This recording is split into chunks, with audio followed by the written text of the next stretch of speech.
మరనాత దేవునికి మహిమ కలుగును గాక. ఈరోజు దేవుని వాగ్దానం యెహోషువ గ్రంథము 3వ అధ్యాయము 5వ వచనము.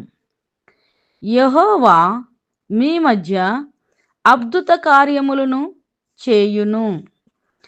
నా పట్ల దేవుడు ఏ కార్యం చేయలేదు, మరి దేవుడు నాకు ఏ మేలు చేయలేదని అనుకుంటున్నా ప్రియ దేవుని విశ్వాసులారా, మరి దేవుడు మన పట్ల మన మధ్య అద్భుత కార్యములు చేయడానికి సిద్ధంగా ఉన్నాడు. అయితే మనం ఏం చేయాలంటే మరి చక్కగా మరి దేవుడు నాకు ఇస్తాడని, దేవుడు నాకు చేస్తాడని, దేవుడు మా మధ్యలోనే మరి ఉన్నాడని మరి నమ్మాలి.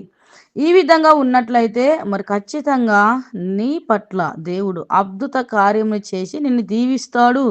ఇట్టి కృప దేవుడు మనందరికీ దయచేయునుగాక.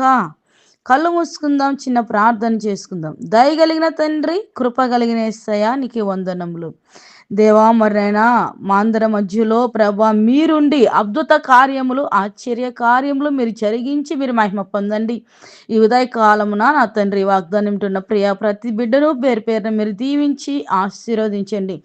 ఎవరు నా తండ్రి ఏ కష్టంలో దేవ, ఏ బాధలో, ఏ అనారోగ్యములో, అప్పులతో అయా మరి నా తండ్రి కన్నీళ్లలో కష్టంలో ఉంటున్నారో ప్రతి ఒక్కరికి అవన్నిటి నుండి విడుదలను అనుగ్రహించి వారి పట్ల గొప్ప కార్యములు చేసి దీవించి మహిమ పొందుమని యేసు నామమున ప్రార్థిస్తుంటున్నాను పరమ తండ్రి. ఆమేన్.